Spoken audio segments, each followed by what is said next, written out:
What's up, mamas? I'm Rebecca. You're watching the Reseller Mom Show. And thank you for joining me today for another episode number 16 of Reseller Momversations. And I'm so happy to welcome Jess from Posh Love Jess.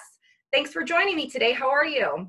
I'm great. How are you doing? I'm doing great. Thank you for joining me today. I'm very excited to have you on. We were just chatting for a second. I said sometimes when I'm looking to ask people to come on the show, it is sometimes challenging if they don't always put it out there so much front and center that they're a mom. I have to do a little digging to find out that they're a mom. And I gave you a nice cup. I was like, you look so young, you look so cute. I didn't even know if you had kids. So I'm very happy to have you on and looking forward to learn kind of how it works for you being a mom and a reseller and a YouTuber and a blogger and all of these things that I've learned about you. So tell us a little bit about who you are and what you do, all of your things, and then we can get to chatting. Okay, so obviously you introduced me. I'm Jess. I'm a reseller on Poshmark. I do a lot of blogging, tips and tricks on Instagram. Right now, I think Poshmark and doing all my tips and tricks is kind of almost my life, other than my kids. I have two boys. I have a 15-year-old and I have a 15-month-old. Wow. So, and actually, technically, I think he's 16 months old, but I only got to say, 15 month and 15 year for like a month. Right. So it keeps me pretty busy. I am a full-time reseller. My husband is also a full-time reseller. Oh. So basically like 2 of our bedrooms in our house is inventory. Wow. But we are really lucky. I sold fine jewelry for like 15 years of my life in a mall.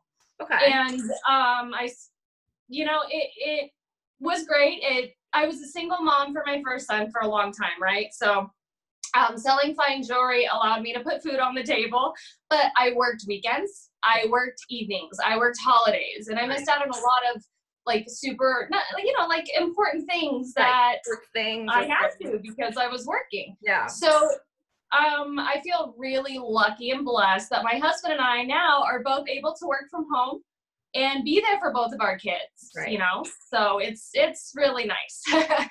That's awesome. Now, we don't have to talk too much about him because this is not the husband show, but I'm just curious, what does your husband like? Does he sell men's clothes? Does he sell completely other random hard good things? Like, what does he sell? He is into collectibles. So he's a horror buff, and our whole family's a comic book family. We go to Comic-Cons, we go to horror conventions, all that fun stuff. Mm-hmm. So he sticks mostly with collectibles. He has killercollect.com, which is just an online collectible shop, autographs, sports memorabilia, that type of stuff. Interesting. Yeah. I mean, there's so many things. I mean, I know about, collectibles, that's a thing that people are into, and it's not something that I'm super into. And I always am so curious to see the other different niches that people sell in, because sometimes it's, even though you are a reseller and you can see the opportunity in one thing and the arbitrage, you could be completely blind to it in another niche. And so I'm just always want to hear what they are, because then I feel like it keeps my mind open and fresh when you see an opportunity.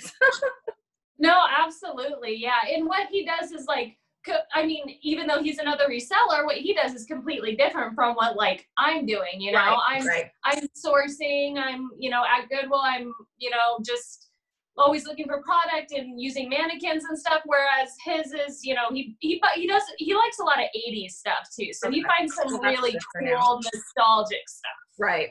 Well, and that'll be good for him, at least for a little while, I would imagine, till that goes out of style. But now that's all the rage. So that's awesome. That's really cool. So do you help each other at all, or do you basically just operate like 2 separate parallel businesses? Well, I mean, obviously we do our post office runs together. But in terms of photography, he helps me. He went to film school. And so he does help me with my YouTube videos. So I'm lucky enough to have, obviously they're not perfect, but he does really good lighting. And, so I have to thank him for that, because I'm very all over the place creative, and, he's very analytical, and I'm sitting there like, let's just do the video. And he's like, no, hold on. Like, this lighting's not perfect. I could see a shadow here, you know, let's get you a microphone, that type of stuff. So, Good. the social media aspect, we do work together a lot on. In terms of business and photographing and listing and stuff, that's kind of separate. But the videos and stuff, it's been a lot of fun to work together with stuff, even though we kind of butt heads sometimes. Right. He's usually right, though. Yeah, it must be too, you know, because I've talked to a few people that are part of a reselling couple, but they're in the same store, they're doing it together. So yours are a little separate, but at least the lifestyle of a reseller then is shared between the two of you so that you both have flexibility. It's not like, you know, in my situation where I have the flexibility of being the stay-at-home mom and the reseller, whereas my husband does still have to operate by, like, you know, the corporate code because he's the one with the actual job. So you don't have any of, you know, like, you guys are both completely free to do as you need to for the business and for the family, which is nice. Yeah, I mean, like I said, I think every day, even on bad days, I take a moment and I'm like, you know what? Like, we're really lucky and fortunate, especially with me coming from a corporate background. You know, Right. I understand how, you know, just, I don't know, caged in you can feel when you have a corporate job and you don't have the freedom to say, oh, you know, there's a recital today. Let's go, you know, I can take the day off. No, you can't sometimes. Right. You know, I was a manager, so I had to be there. The last year I worked in retail, it was Thanksgiving, and I'm in Vegas, so our mall did not close. Mm-hmm. And I, as a manager, had to be at work at 5 o'clock Thanksgiving evening because we didn't close for Black Friday. And I remember just like almost in tears at dinner, just being like, this sucks. Like, this really sucks. Yeah, absolutely. Absolutely. Yeah. The retail life is, I guess I think I only ever really had like one retail job. I worked at a Radio Shack randomly. I don't know why. And I did work a Black Friday and it was awful. And I think that was part of the reason I'm like, I am never doing this again. This is clearly ridiculous. Like, it's not free. But yeah, I mean, it's even like things as simple, like, you know, holidays and all that, but like being able to go to the grocery store, let's say on like a Tuesday morning instead of a Saturday morning, like, I'm always really grateful. I mean, that's like a stay-at-home mom thing too. And I also feel like when you need to make appointments to go to the doctor, I'm really conscious of letting the early morning appointments, you know, people that are trying to get to an office, they always want, like, I used to always want like the 7:45 a.m. appointment so that I could get to work and not have to miss too much time.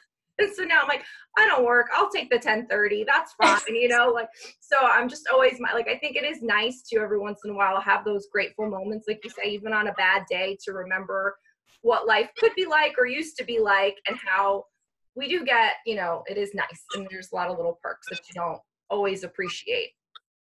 Oh yeah, absolutely. So you've got a 15-year-old and a 15/16 allegedly baby. And so how is that? Because that's a big age difference just to deal with without even being a reseller and having to deal with all of what goes into it. I mean, I guess at 16 months, it's you said a son? Yes, 2 boys. Maybe not so much of a photo bomber yet. Maybe you have like another 6 months before he's really in there, like in your pictures. When Gio was little, he was a notorious photo bomber. So I'm saying at this point, at 15 months old, you've got maybe a couple months before he's really in there. No, oh yeah, probably. Yeah. I mean, I posted a couple photos, but yeah, he's definitely like, he's starting to reach the age where he's all over the place. Like, everybody always talks about having a newborn, and I started all over. I had forgotten completely about my first son as a baby, you know, he's a teenager now. And so now I think he's just starting to reach the age where he's just everywhere. He's not gonna, you can't just put him in a bouncer or something, because his attention span is so short that he's just like, okay, next thing, and everywhere. So yeah, he's I think a couple more months and he's really gonna be just in everything. And but you know, it's fun. So it's okay. I'll sacrifice a few pictures. I'll sacrifice, you know, having a perfect house just to as long as he's happy. Right. And then you get to enjoy this time maybe before, you know, if you were a single mom, you had the retail job, and so you didn't always get to savor those moments in this way, and now you get to. So it is, you know, a nice little do-over button, I guess.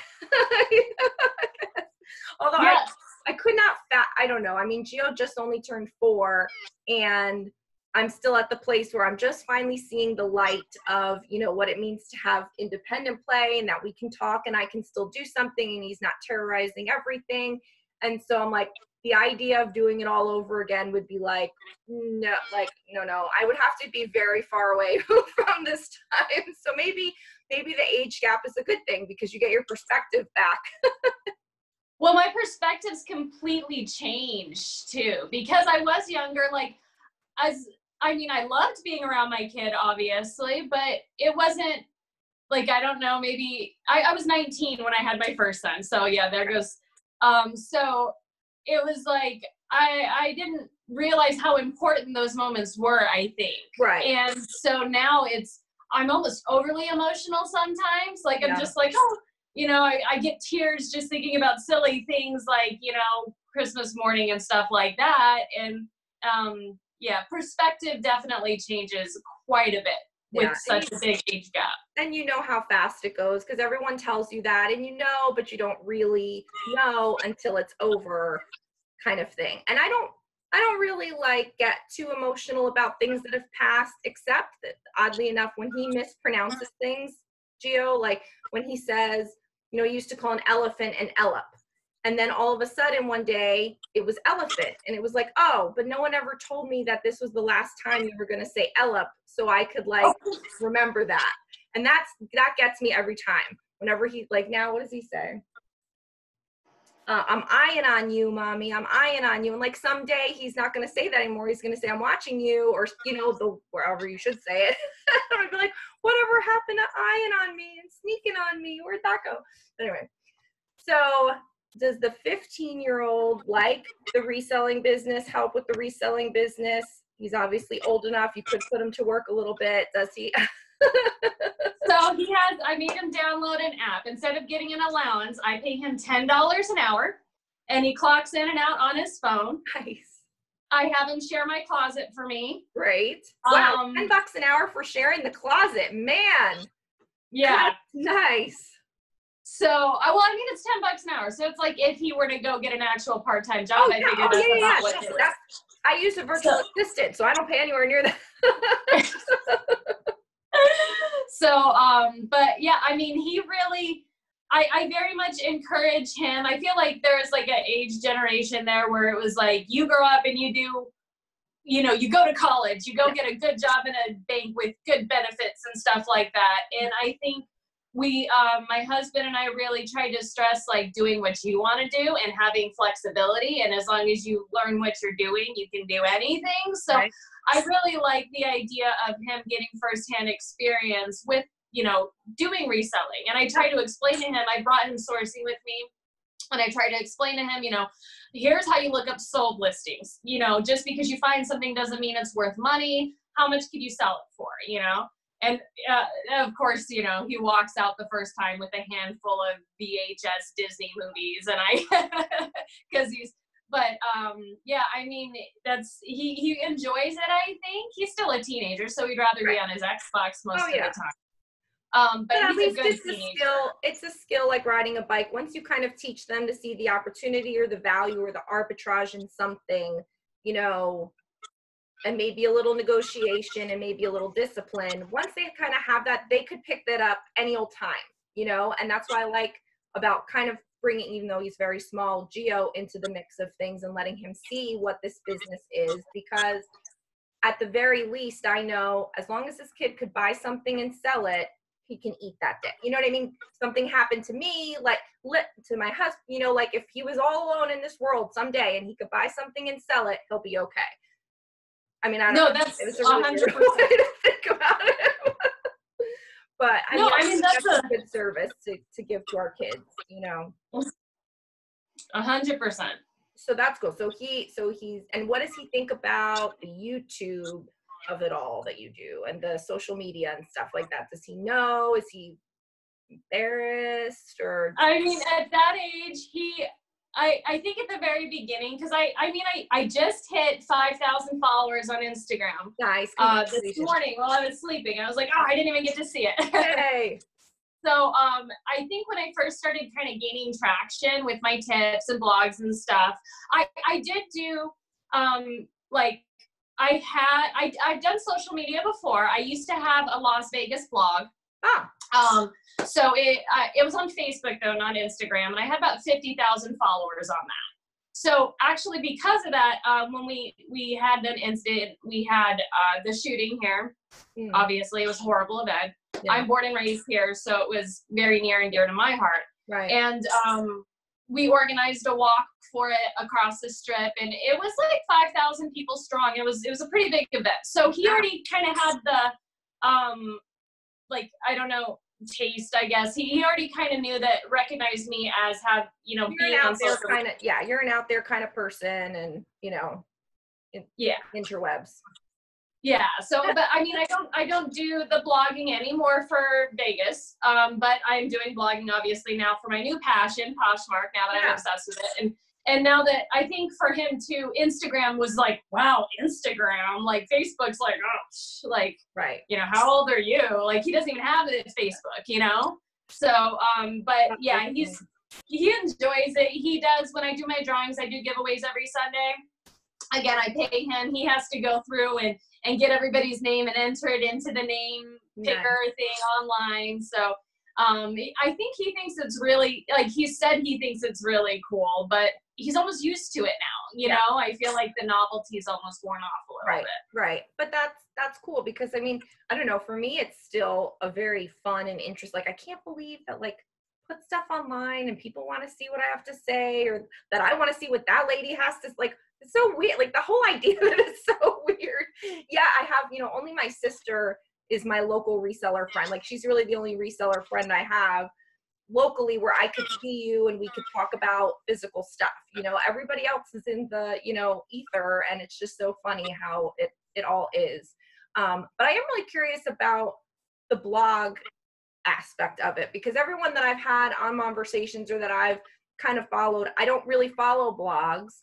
I never really got into it. Like, I know that they're out there, and I've obviously visited them when something on social media led me there to the content, but I've never followed a person's blog before.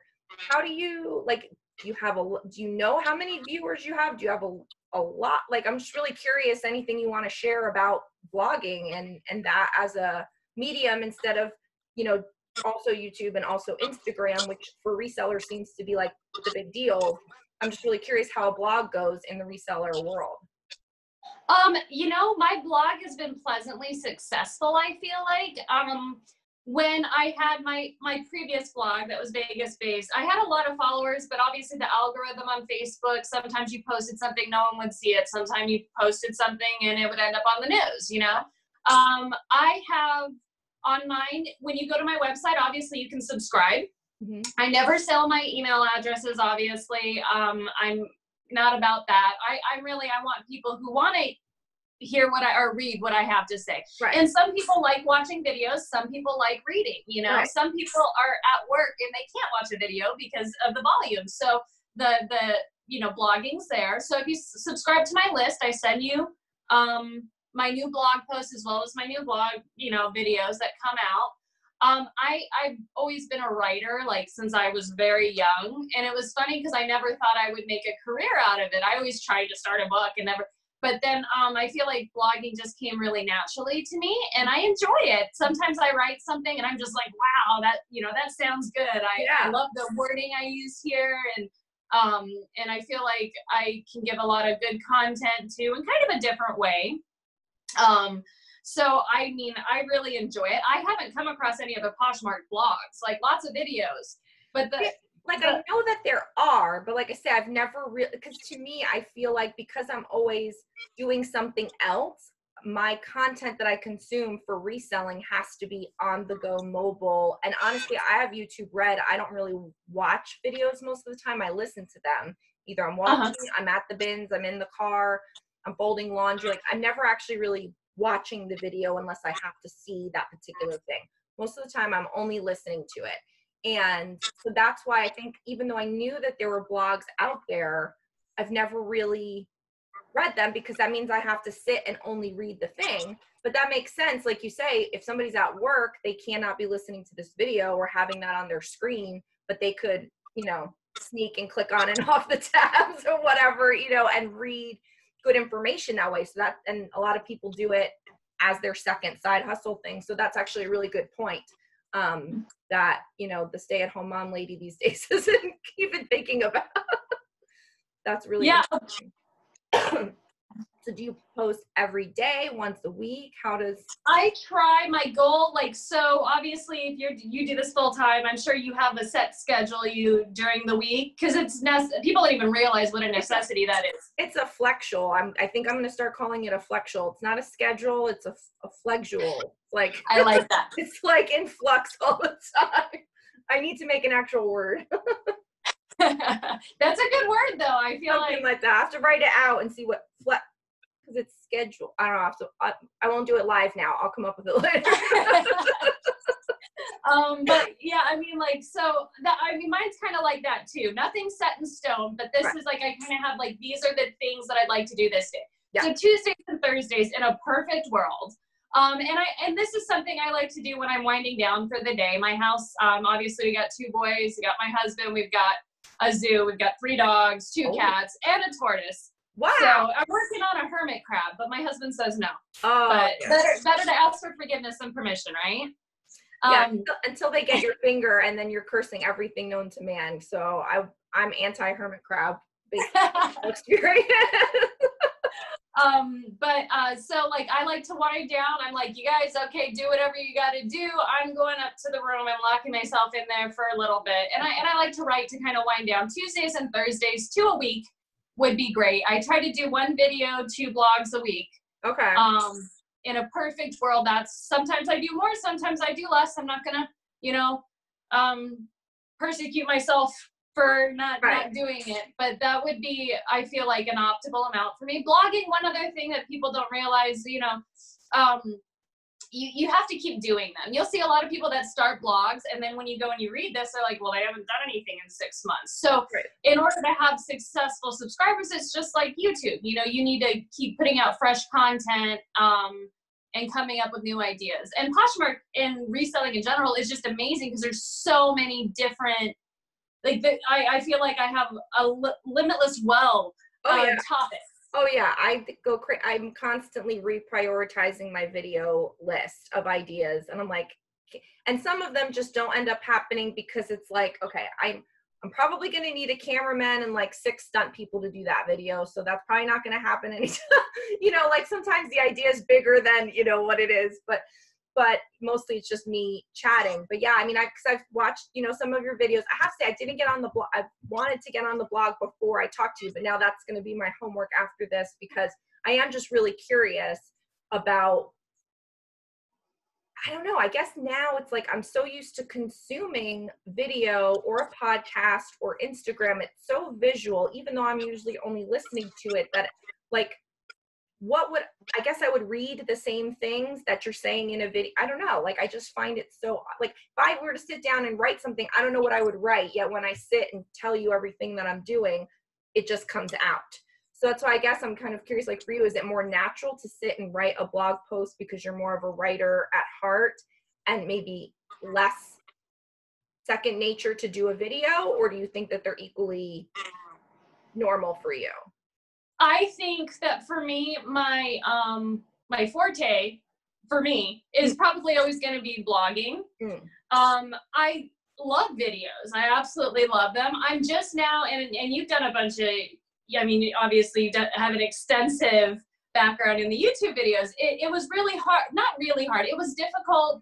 It's easier thinking about it than actually sitting down and doing it in front of a camera. It took me a few videos. I'm just now, I feel starting to feel more natural. It does. And I don't have to write everything down before I sit in front of the camera. So that's nice. And doing live videos on Instagram and stuff helps with that as well.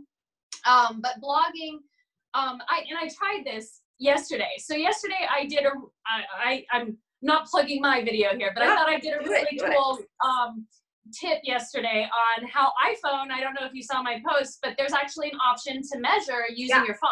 Yeah. So I was like, I really like that video. And I literally sat down and I just went with it and was able to do that. Before that, I tried to take one of my blog posts and make it into a video, but I write so differently than I talk that it was just not natural sounding at all. And I said, no, I'm not even going to do this from now on. I'm going natural. Yeah. And I watched back some of your, because I for Momversations, again, like we were talking about, the algorithm kind of like shows you people, but then also hides people. And so unless you really kind of find someone, you may go along on parallel universes and never find each other. So I only just recently found you. I was like, oh, she's a mom. She has some interesting tips. I liked your pretty Instagram post with the nice tips. I'm like, okay, let me ask her to be on the show. I don't do a whole lot of research before I ask someone to come on the show because I feel like everyone has something to bring. So as long as you're a mom and you have some sort of content out there, that's all I really want to know. Like, I don't even care if you're a great reseller or a terrible, like, I just want to know what your story is, and everyone has something to offer. And for the people that watch can get something from anyone, and so I don't like to prejudge anybody. So I try not to actually get too familiar with you before I have you on. That way we can just have like a nice organic conversation. But I do watch a couple things just so in case we do happen to like completely come to a screeching halt and awkward silence, I have nothing to go off of to like carry it along. But so I saw the measurements video, and then I did see a couple before that, and it did strike me of that you were possibly reading, but I didn't know you were reading your blog because I hadn't been to the blog. I thought maybe you were using one of those, there's like apps that are teleprompter apps. So I wondered if you were doing that because I thought about trying it, but I hadn't yet. And because I just ramble. And so I'm like, maybe that would help me stay on track. So I was going to ask you about that. Like, oh, are you using this? What do you think of it? But so you were working from your blog post. No, I was actually working off a teleprompter. Nothing that I have on my videos are in my blog. They're different content completely. I experimented with the idea of turning a blog post into it and then scratched it. And I think, and my secret's out. It was a teleprompter. I mean, I'm sorry. I'm sorry. No, there are a lot of people, I think, that watch other people's content because they want to also make their own content. And I think not a lot of people talk about how they do all of these things. And so I just find it interesting, like all people's tools and resources that they use, because you don't, like, I would have never thought that there's even a thing that you can use as a teleprompter. Like, I think the president's the only person that gets a teleprompter, or like, somebody on MTV, like or news reporter. Like, I don't know that there were things like that. So like, I just think the idea of it is really cool. And I wonder if it would be helpful for my rambling self. I think that what it was is just freeteleprompter.com, and you can go in there, type in your script, it'll come up the speed you want it to go at. It's really helpful. I would not take back doing any of my videos this way, because for somebody just starting out in videos and somebody who's not used to coming up with, just on the spot, it was perfect. I don't necessarily think I need it now. Yeah. I think that if you're doing a video and you have specific bullet points that you want to go through, definitely check out, the freeteleprompter.com. Right. Especially like if it's just bullet points, because you're not staring at it was a lot of work trying to get everything coordinated to where it didn't look like I was staring at something other than the camera. Right. So I think it's a great tool. I don't intend on using it anymore because like I said, I finally feel comfortable enough. It helps build confidence, I would think. So yeah. And I will say I did a lot of videos like that I never posted, where I was like, okay, I'm going to make a YouTube channel and record all this stuff. And I was like, this is terrible. I'm never posting it. This is never going to work. And and so those didn't happen. And then it wasn't until I finally vlogged the first day, because I had worked myself up into such a tizzy about it, that I'm like, I'm just doing it. That's it. Like, I don't even care anymore because I'm so anxious about it. But then doing the like tips videos, if I just do a bunch of short clips, I could remember enough to where it's, you know what I mean? And now I can do more longer form without doing the short clips. But I felt like initially for me, that's what kept me on track. Because I'd look at my notes, shoot the clip, look at my notes, shoot the clip, and then just string all the clips. And yeah, that's a great idea. But it's hard. It does take some time because it's just really your nerves. It doesn't make sense if you're not naturally a we're not all past news reporters. We don't normally talk to ourselves in rooms in front of cameras. I mean, maybe some people do, I don't know. But it does take a lot to get used to it. But like I said, I'm really intrigued because I haven't talked to many bloggers that are also on YouTube, that are also on Instagram, kind of doing all of it. Do you find that, I don't want to say like a waste, like nothing is a waste of time, but would you say that one is more productive for you? And I don't even know what the measure of productive would be. I guess I'm not making myself clear, but like do you find that one is more time consuming for you? And if you ever had to pare down or focus your attention, or is it still so early on the YouTube for you or something like that? I feel like when I first started doing the YouTube videos, they were super time consuming because we like my husband did film school, but like he didn't do YouTube videos, and we put a lot of time and effort into making sure the background was, you know, perfect. And do we do this? Do we do that? Like I put on 10 layers of makeup, you know, like, and now, like last night, I think we shot it very quickly. Like, I think I shot that whole video in like 8 minutes. I only had to redo the ending. And now that I'm getting the hang of it, obviously the most time consuming part is editing and uploading, which I'm sure you know very well. Right. The blogging is easy. The blogging is, if I wanted to, I could blog a lot more, but I don't want to do it every day because I don't want to run dry on content. Mm-hmm. I don't want to, you know, have a lot of blogs about the same stuff. I would rather, I like to come up with my topics very organically, and just like my posts on Instagram and stuff, I like to kind of throughout the day, oh, this happened to me at Goodwill, let me write about this, or let me do this, or this, you know, from listing and posting. And actually the thing what I try and make sure to do is not to put the reselling on the back burner, because then it's like, what's the point of me doing these videos if that's all I'm doing and I'm not running my business? And that's, I think, for me, what I ran into a little bit this year, I put a lot of effort into YouTube, and the reselling it didn't go on the back burner, but it wasn't as full throttle as it could be. And, you know, since it does take a while to get monetized, you're kind of like, all right, this is worth it. This is worth it. And again, it's never for the money, because even now that I am monetized, I'm not bringing home the bacon on YouTube or anything. It's really still more of a creative outlet. And I think when you watch YouTube people about YouTube, they always say, like, you have to love it. You can't just do it for money, because it's not really going to happen that way, you know.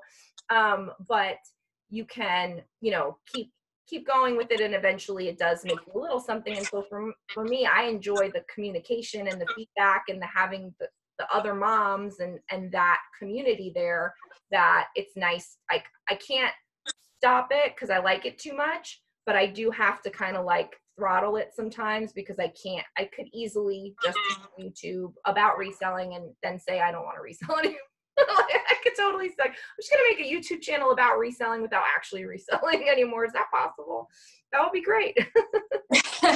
Yeah, I mean, but you know, you can tell you have a passion for it too. And that's the thing about YouTube that people, and you know, just blogging or anything like this, when you're sharing, you have to be sharing your passion. You have to be passionate about if you're not passionate about making YouTube videos about reselling, people aren't going to want to watch it. Right. Like, people aren't watching you to, you know, just be whatever. They need to feed off your enthusiasm. That's what's going to keep them coming back. And I mean, if you have that, you know, it's like, do you really need to be monetized that much? You know, like, well, I mean, obviously it is nice. The money, I'm getting a kick out of, I mean, I'm getting a kick out of just kind of like seeing, I'm super competitive and like numbers driven, like milestones, and making, you know, like, first I want to list 10 items a day, then I want to list 20 items a day. And now I'm like, well, now I want to, you know, right now I'm at about $2 a day on YouTube. So, you know, I'm like in this third world country of YouTube land where I make $2 a day. And so, you know, I'm just kind of curious and competitive with myself to say, can I put out a video that's so good that it's going to go around and it will make a lot of money, not for the money's sake, but just because it was that good. That's like the measurement, you know what I mean? Like, obviously there's views and watch time that you can use for measurements, but you can also use the monetary. Like Nicole State had put her vlogs out like recently, and I was fascinated by the YouTube stuff that she shared because she had her CPM, which was like high. I mean, it was like $35 or some, I forget how high it was, but it was $20 or $30 per 1,000 views, and mine's at 12. Now, I'm not anything. She's got a giant channel. She's been around for 4 years. So, but the competitive person in me is like, how do I get that $35? Like, see, like, how does that happen? You know, and so I just find all of that very interesting. So with that, to get hot, at the end of the day, people forget that you can put whatever you want out there, but you need to drive traffic. Mm-hmm. So the way she gets that CPM, I'm sure, is you need to be posting to Facebook groups. You need to be posting to Pinterest. If you post something, you can't just post it. You can just post it and let it go out there, but you need to throw it everywhere. Yeah. And that's with Facebook. One thing that I learned from my previous blog was that's one thing that Facebook is really great for is that share button, which is something we don't necessarily have on Instagram. Now, I'm trying to stay away from Facebook completely because I feel like, and I don't know if I'm crazy, the culture is not really, I feel like when I go on there, it creates a lot of negative feelings for me because you have a lot of people complaining. Like I see like in the groups, and you don't have that on Instagram so much. But if you have the ability to build a group on Facebook, groups are a great thing. If you have the ability to do that, that's one of the best outlets for getting your content seen because they share. And that's the luck I've had. I've had stuff go viral in the past, and it's always been because of Facebook. So that's a great way to utilize that and to get more views and stuff like that. If you have the ability to post into groups and stuff, that share button on Facebook is what's up. If you can deal with it.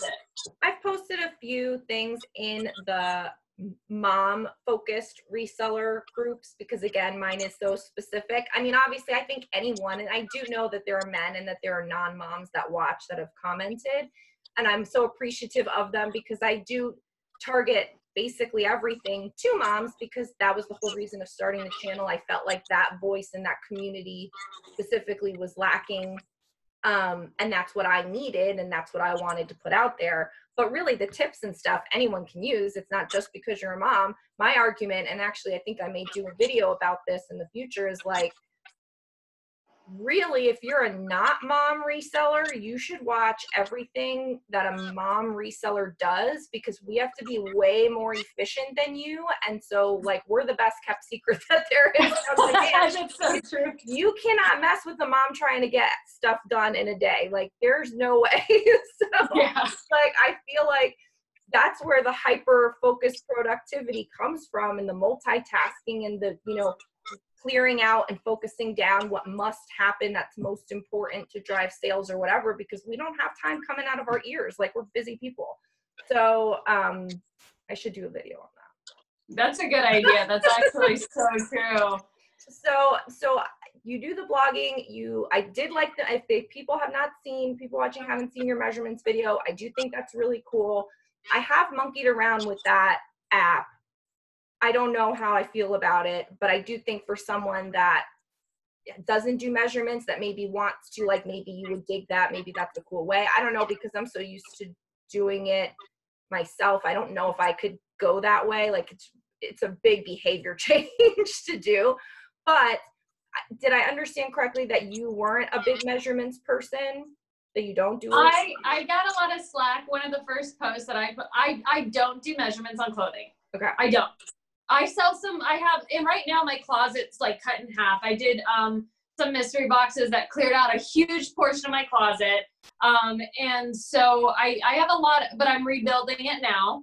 So I'm constantly, like I said, I try to do 10 posts a day listing. But my thing with measuring is that, and people argue with this, but I feel like if I put a shirt there, right, and I measure it, and then I send it to somebody, and that shirt doesn't fit that person, all that person has to do is stretch it just a little bit, and they could get a completely different measurement than me. Absolutely. And it doesn't necessarily mean they're dishonest. Sometimes they're not, but sometimes they are. Right. But sometimes they're not. And I feel like, and granted, you can try on clothes in a store, but how often does anybody like go in there with their tape measure to measure something? Oh, yeah, I never try on anything. Right, right. I mean, I'm fascinated by the people that don't, because I really want to be a person that doesn't. like I'm dying and like dying inside to not be a measurement taking person. Because do you know how, I mean, it would go so fast. I could bang out double the amount of listings. Photography, like the whole game would be completely changed. I wouldn't have to use these little forms because I have a VA help me. Like so many things would change for me if I could just get balls enough to not do measurements. And I don't know, like maybe I'll do like a simul test, like one batch I won't do and one I will or something, and just kind of see how it goes as a way to test. My thing is that I can't go and take measurements when they ask. So I wanted to ask you, if they ask you, do you take them, or do you just either politely say I'm not going to take it, or selectively see that message? So I do measure like shoes and purses and that type of thing. I have a few full-length coats, so I will go in, I will measure full-length coats. If they ask me on a Banana Republic shirt to measure seam to seam because she's 7'3" and a 34 double E and a 37 triple F. They always have to tell you how big their boobs are, don't they? I know, oh my God. I'm probably going to say something along the lines of, sorry, I don't typically do measurements because they can vary person to person, but this is a standard medium for Banana Republic. Yeah. And a lot of times they purchase, a lot of times they don't. I think we all know as like resellers, typically when they start asking stuff like that, I would say like 1 out of every 5 times they actually purchase. Right. I don't, but everybody does their own thing. So you're saying you need the measurements, right? But again, I explained to you, I'm like a crazy all over the place, haphazard kind of person. If you are analytical, there's nothing wrong with taking measurements. It's great. Like if that works for you, like everybody does their stuff differently. And that's what's great about this community. You said, you can learn something from everybody. Absolutely. I went to a Posh and Sip, and people that have just started, I'm learning stuff from it. Right. And everybody does everything differently. And that's what's really great about this community. Right. Like I said, I don't know if I'm looking for enough people to tell me that they don't do it, or I don't know what will be the trigger, but like, I feel like it's coming, because sometimes I'm maxed out on efficiency. I've systematized, like my little systematic brain can't shave off any more seconds. So if I want to do more, something has to give, and I will be getting more time into my reselling, universe, because if Gio will only go to more and more school. Now he only goes part-time 3 days a week. So I've got time coming, but you just think about all of the ways that your business could change. And it's like, these measurements are a serious thing. And I've also noticed sometimes communicating with my virtual assistant, she has a template that she uses.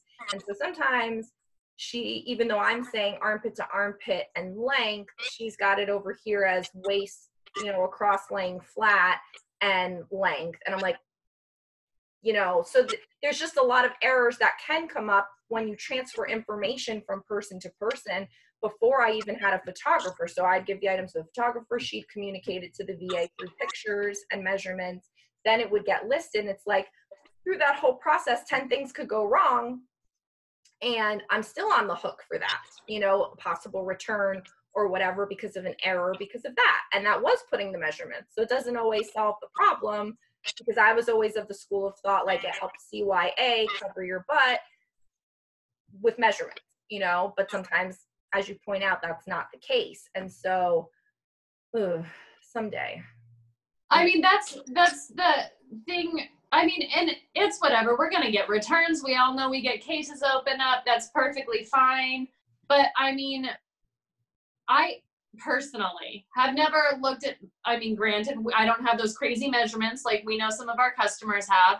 I've never looked at measurements, and I buy clothes online all the time. Yeah. All the time. Right. And I did before I was a reseller. I have no idea what my measurements are. Right. And so it's like, yeah, I feel personally that sometimes you can put too much information in a listing. Because if I'm looking at a listing and there's measurements right there, I wasn't thinking about the measurements before, but now I'm wondering if this is going to fit me. Right. You know? So that's a good point. The last thing, and because we're over our time and I want to be mindful of your time, I was like, there's these 3 things that I have to make sure I talk to her about, which is your reseller because you did reseller boxes, and you have a video about tips and tricks on how to do mystery boxes. And then you explain the difference, between doing just a mystery box for a person to buy for themselves versus doing a reseller box with the intent of someone to then resell those items. And I've always wanted to do them, but then I've also seen how they can go horribly wrong from some people that have put themselves out there. And so, I feel like it could be a double-edged sword. And so I'm just curious, like, is it something that you're continuing doing? You did it more for the purpose of downsizing the closet what was your kind of purpose in doing it, and then outcome of possibly moving forward with doing reseller boxes? So I originally started doing this to kind of downsize my closet. I got so many orders. Like, I'm telling you, I was like, there was a good week and a half. There were boxes all over the place. I had the best intentions when I started doing these, because I mean, I'm not tooting my own horn, but I do have a tendency to find really good stuff. And that's partially due to the fact that my Goodwill is really good. My Savers is really good. I have a knack. I've always liked designer brands, so I'm able to spot them. And I have never walked out without a cart full of stuff. And I was putting some really good stuff in these boxes. But an issue that I ran into is that not everybody checks comps. So people were getting some of these boxes, and I'm like, there was an Armani sweater in there. Like, I was not keeping any of my good stuff for me. Right. I was putting them all into the box. Yeah. And I tried to make it clear to people that these are reseller boxes, and I'm giving them away way less than cost. So yeah, they need to be cleaned, because if I was going to clean them, I'm going to take pictures and I'm going to sell them for 3 times what you got it for. Right. And I learned a very important lesson. Everybody has different expectations. So there are people that do retail arbitrage at Marshalls and Ross, and they're expecting brand new with tag. And then you got other people that were expecting, all women's clothes or all this or all that. And I really took my time and tried to make some of these boxes great. And I was trying to do something good for people that don't live near a good place to source, or who may just not have a knack for it. Right. And there were a lot of really happy people. I am still selling them on my website. I have the poshingsource.com. I changed my disclaimers to make stuff a little bit more clear. I do not deny anybody a return if they purchased it on Poshmark. I've had a couple of people. I got a pair of Versace pants back in the box because nobody did comps on the box I sent. I have it sitting right out in my hallway here. So I try to do something good, and for the people that love the boxes, I hope I get repeat customers. I will gladly continue filling the boxes with some of the good stuff. But I'm just not pushing it as much. Okay. So, I'm, like I said, best intentions at heart. If somebody was not happy because of their, expectations, that's fine. I feel like the biggest problem with that is the fact that people don't check sold comps, because I'm putting Anthro pieces in there. They don't know the name of the brands. I'm putting, designer stuff in there. Yeah. And now I'm thinking about all the high-end stuff I put in boxes that people didn't bother to check sold comps on, that are probably getting sold for $5 or $10. That's crazy. Yeah. I mean, especially if they're buying it as a reseller and then they're like, this isn't good, but it is. Like, that's crazy. I think you're kind of confirming what I've been getting from what I've, seen. And that's why I've kind of not, but I think maybe I've done 1 or 2, and I used to do like kids boxes, not necessarily for reseller. And then that was kind of crazy too, because I thought, well, you could fit more kids clothes in a box, and maybe it would be per item more economical or whatever. But that was a long time ago. I like the idea of it, because like just the idea of finding something good, but doing a quick flip for a few dollars that would make someone else's business happy, but took some of the burden off of me and the wait time off of me. I mean, you could sell 5 items in a box, make your $20, or sell 1 item and make your $20, but you had to wait 6 months for it. So, I mean, for the person selling them, there is an upside when it all goes well. Mm-hmm. But then it sounds like there's those downsides where it's like, because now you're roped into all these conversations and customer service and like having to make sure that the quality control is there and that the description of the listing is, you know, on point, that would cover the variety of the boxes, I guess. Yeah, and I mean, there's been, I will say like 5 to 10 people that reached out to me that were just like, I'm really disappointed in my box. So I'm not going to get defensive. I sit there and, okay, can you send me a picture of your box? And then I break down sold comps, because when I buy stuff, I don't put it in my cart typically unless I know what it sold for. So usually when I break everything down and kind of screenshot it and send it back, they're like, oh, wow, thanks, you know. Yeah. But then there's those couple people that don't give me the opportunity to do that. So, you know, it is what it is. Like I said, I'm not pushing that so much. I still sell them because I know that there are people that are in need of this type of thing. You know, yeah. Some people are at home or they have small kids. If I found, because I've ordered a few of them, nothing too crazy. Some of them have been okay. Some of them haven't. You know, and then I've done where like people have reached out to me now because I've been on social media and they said, you know, I'm not reselling anymore. And then we've made a deal where I can go through their closet and kind of make my own reseller box, but it's not a mystery. I'm actually seeing what they have. And so, you know, I would love to be a customer and find some people that I can trust to do that, because I find okay things, but it's very few and far between that I'm finding the great designer stuff that is worthy of label porn, like on your Instagram. That's why when I do some label porn, it's always a repost. Like I find other people's, and then I think that those are good brands because I want to learn them, and then I repost it on mine to share that information with other people. They always think they're mine. I'm like, no, I can't take credit for that.